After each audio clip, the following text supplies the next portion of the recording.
ওকে, so এখন আমরা দেখব যে কোনো একটা ভেক্টর সেটা অ্যাকচুয়ালি এক্স অক্ষ বা ওয়াই অক্ষ বা জেড অক্ষের সাথে কত ডিগ্রি কোণ উৎপন্ন করে এবং সেই ফর্মুলাটা অ্যাকচুয়ালি কিভাবে আসে। আচ্ছা, সো এটার জন্য সবার শুরুতে আমরা যেটা করব, দেখো আমরা এখানে একটা কোঅর্ডিনেট সিস্টেম এঁকে নিই। এটা হলো এক্স, এটা হলো ওয়াই।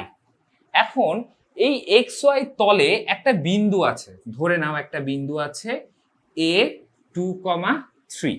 আচ্ছা, তাহলে এই বিন্দুটাতে যদি আমার পৌঁছাতে হয় তাহলে কি করতে হবে, দেখো এক্স অ্যাক্সিস বরাবর আমাকে 1 ঘর 2 ঘর যেতে হবে, তাই না? তাহলে এই যে 2 ঘর গেলাম, আমরা জানি এক্স অ্যাক্সিস বরাবর যদি 1 ঘর যায় তাহলে আমাদের একক ভেক্টর, আমরা সেটাকে কি দ্বারা প্রকাশ করি, আই ক্যাপ দ্বারা, তাই না? তাহলে আমি যদি 2 ঘর যাই তাহলে আসলে কত দ্বারা প্রকাশ করব, আমরা এটাকে 2i দ্বারা প্রকাশ করব, তাই না? আচ্ছা, এরপরে আমাকে কি করতে হবে, ওয়াই অ্যাক্সিস মানে উপরের দিক বরাবর কয় ঘর যেতে হবে, 3 ঘর যেতে হবে। তাহলে আমরা গেলাম 1 ঘর 2 ঘর, এই যে 3 ঘর, তার মানে এখান থেকে 1 2 3 আমরা কাঙ্ক্ষিত বিন্দুতে পৌঁছায় গেলাম। তাহলে আমি যে ওয়াই অ্যাক্সিস বরাবর উঠছি, তার মানে ওয়াই অ্যাক্সিস বরাবর আমার যদি কোনো 1 ঘরও আমরা যাই তাহলে কি লিখতে হবে, আমাদের 1 ঘর গেলেও সেখানে আমাদের জে ভেক্টর লিখতে হবে, কারণ ওয়াই অ্যাক্সিস বরাবর একক ভেক্টর হলো জে। তাহলে আমি কয় ঘর গিয়েছি, 3 ঘর গিয়েছি, তার মানে এখানে আমার হবে হলো 3j। তাহলে 2i + 3j, এইটা হলো আমাদের ও এর অবস্থান ভেক্টর। তার মানে আমরা হলো মূল বিন্দুর সাপেক্ষে তার অবস্থানটা বের করেছি, এই কারণে ও এ হলো আমাদের অবস্থান ভেক্টর। আচ্ছা, তাহলে আমাদের এই যে এইটুকু অংশের দৈর্ঘ্য আমরা কত পাচ্ছি বলতো, 2 পাচ্ছি, এবং আমাদের এই যে এতটুকু অংশ, এটুকু অংশের দৈর্ঘ্য আমরা কত পাচ্ছি বলতো, 3 পাচ্ছি, কারণ আমরা তো নিজেরাই হিসাব করে এই পয়েন্টটাতে গিয়েছি, তাই না? আচ্ছা, এখন কথা হচ্ছে যে আমাদের এই ও এ অংশটুকুর দৈর্ঘ্য কত। তাহলে আমরা যখন অবস্থান ভেক্টর করেছিলাম তখন আমরা ও এ অংশটুকুর দৈর্ঘ্য বের করা শিখেছিলাম কত, ভেক্টরের মান নির্ণয়ের মাধ্যমে। সেটা হলো ও এ সমান √2² + 3²। তার মানে আমার এখানে আমার কত আসছে, 4 + 9 রুট, তাহলে √13 আসছে। আচ্ছা, ঠিক আছে, তাহলে আমাদের এইটুকু অংশের দৈর্ঘ্য হলো √13। ক্লিয়ার? আচ্ছা, তাহলে খেয়াল করে দেখো, এখন আমাদেরকে প্রশ্নে বলা হয়েছে যে এক্স অক্ষের সাথে 2i + 3j ভেক্টরটি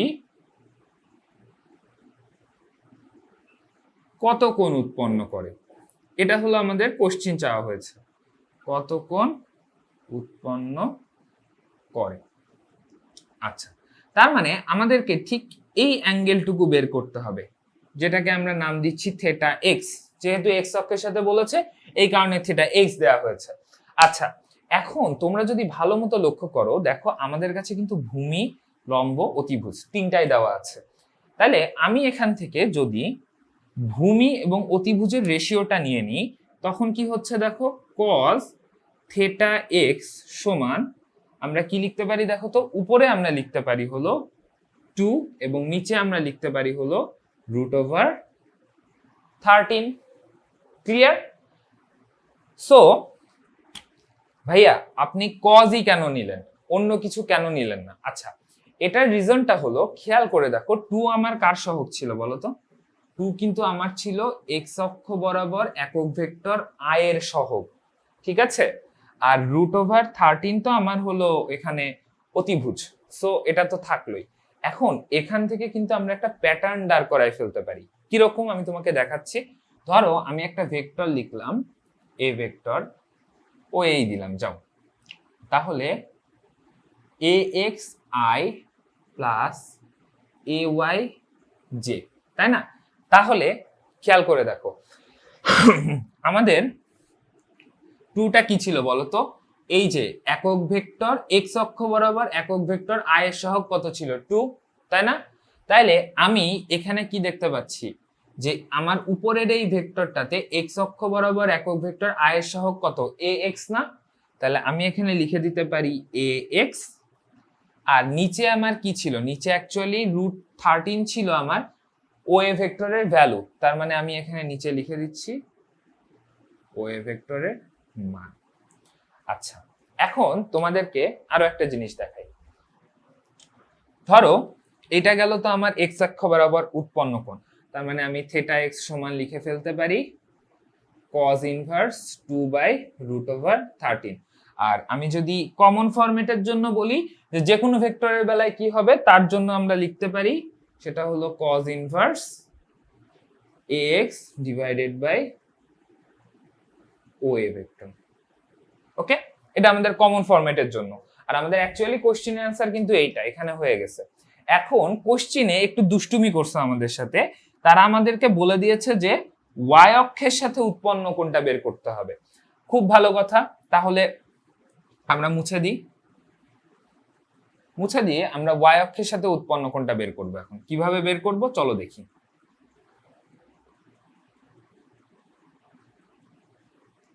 ওয়াই অক্ষের সাথে উৎপন্ন কোণ বের করার জন্য আমরা প্রথমে এক্স আর ওয়াই কোঅর্ডিনেট আঁকলাম, একটা পয়েন্ট এ দিয়ে দিলাম যেটা অ্যাকচুয়ালি 2,3।